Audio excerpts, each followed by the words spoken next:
Now we've got Professor Wilhelm Schäfer, another German, Vice President of Research at the University of Paderborn and Executive Director of the RailCab project. Rail cabs, that's what we want to hear about. I don't know if you've ever taken trains in this country, but I think British people would be delighted to have good train transport on demand that worked on schedule and you know, didn't break down all the time and was affordable and all that. Anyways, tell us about them. What is it? Part airport mover, driverless taxi service type trains that we can see across countries? Yeah, actually that's a very well placed comment. Even the German railway system is deteriorating, and I don't see that much difference between England and Germany. And I've taken English trains a number of times. So let me talk about what we have in mind. And at the beginning, I should just make a disclaimer. I think compared with the other projects, we are still very much at research stage, but still I think we have something to offer. First thing is that this RailCab company we created about 5 years ago is so far basically a company which has been created by the principal investigators of the project, namely by my colleagues and myself, to offer some possibilities for investment. And the difference to many other projects is that we have a truly interdisciplinary team, namely from mechanical engineering, electrical engineering, and software engineering, which I'm a part of.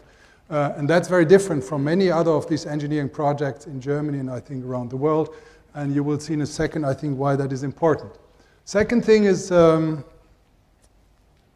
about the vision of the project. What we really target is different from what you know from, let's say, these traditional people movers. And actually, there's a very nice system at Heathrow recently installed. And we talked to the people who built the system at Heathrow, and they visited us. We visited them. So I'm very well aware of what's going on, but what we target is really long-distance traveling.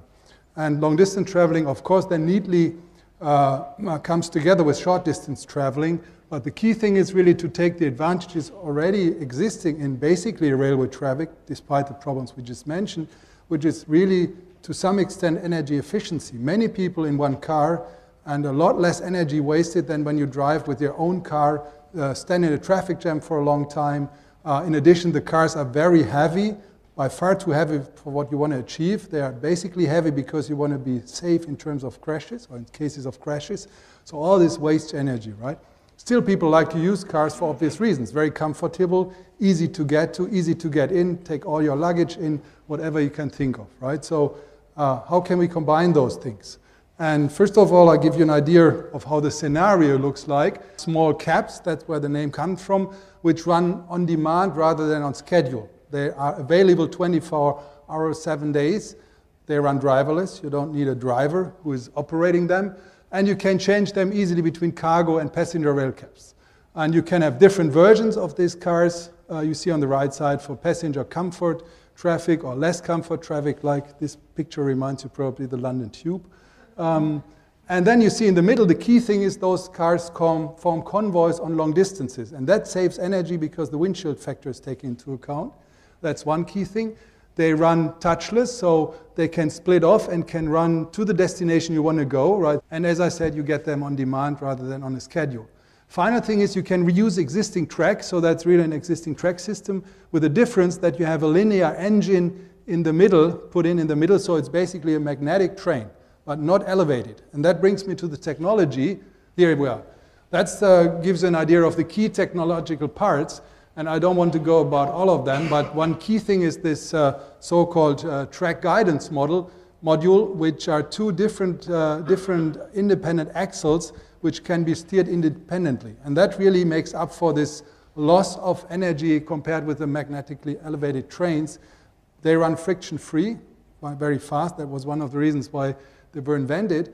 And this friction-freeness can now basically be achieved, not complete, but almost, by smart mechatronics, as we call it. So basically what we do is we have wheels equipped with sensors, and those sensors measure the distance to the tracks, and then they are accurately steered in such a way that they don't have any friction anymore with the tracks on the side, so only on the ground, right? And that is a key thing for achieving energy efficiency, and of course also helping to avoid aware of the physical components. So two key things which also come with magnetically elevated trains, but of course for magnetically elevated trains you have to build all new tracks, and you cannot reuse things, and a lot of other problems. So this is more than a dream and just on paper, and now I go back and now we could show the video. So this is our test track which runs on campus, or which exists on campus, and you can see two small cars now in the scale of 1 to 2.5. You can still not ride on them, or you're very brave. Second thing is, this is the test track from an aerial view, gives you an idea with the stator in between, and there's the car, how it looks as a technology car, and here's just an idea of how big the track is and how fast the cars are currently. So basically we run up to almost 40 kilometers per hour currently. So final thing is, there's a simulator built scale of 1 to 1, so you can now walk in it and you can get the feeling of being run in it. I had a video as well for that, but that doesn't work, fortunately. So that people also get an experience of what it means sitting in a car without a driver and then being merged into a convoy, right, with a speed which sort of looks like you need a driver. But of course, what I'm always telling is when you fly, you also think the pilot is in control, but in most cases the software is in control, right? It's just psychologically different in the sense that you can see it directly, whereas in planes, of course, there's some distance between you and the cockpit. Final slide, some calculations about comparison with existing systems. With a convoy of 4 trains or 4 cars, you are actually as efficient as a fully occupied ICE or Transrapid. And as you can get, usually the cars or the convoys are longer than 4 cars when you travel long distance. There are a lot more cars which basically take the same direction. And of course, usually ICEs especially are not fully occupied. So basically, the graph opens up like a scissor and actually in our favor, right? That's Can we wrap it up? Brilliant. Now, in the interest of saving time, thank you very much.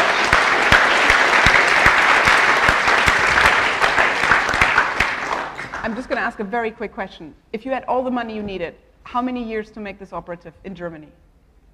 Maximum 10 years.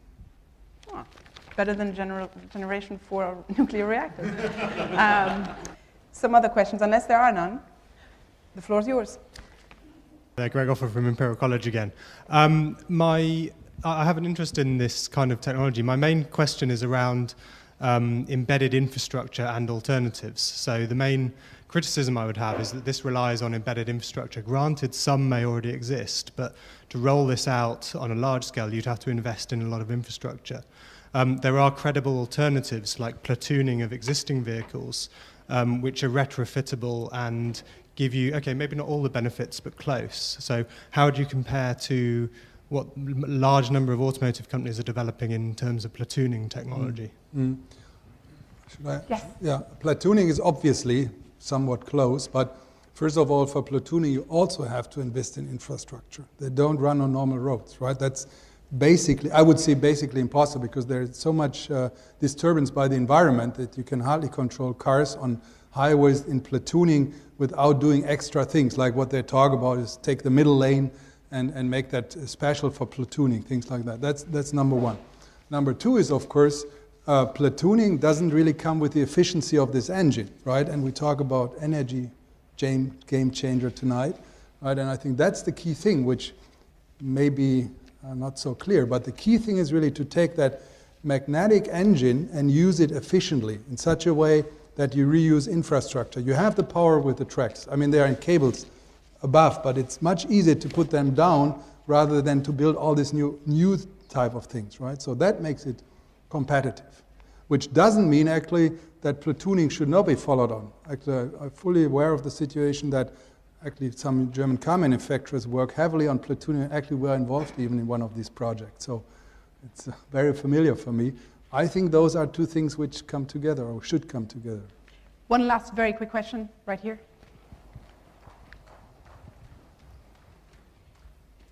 Tony Curzon-Price from Open Democracy. One of the problems we have in UK and a lot of industrialized countries is capacity on the rail system.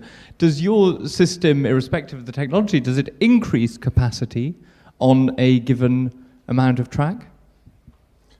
I mean, at least you are flexible in terms of you can increase capacity easily by basically putting on new caps on the track, right? So you can really adjust your amount of cars you run to the capacity you need, which means that you don't need, like in trains, you basically have to estimate, anticipate what will come, right? And then Friday afternoon trains in Germany are much longer than, let's say, Wednesday afternoon trains, right? And in some cases it works, in some cases it doesn't work.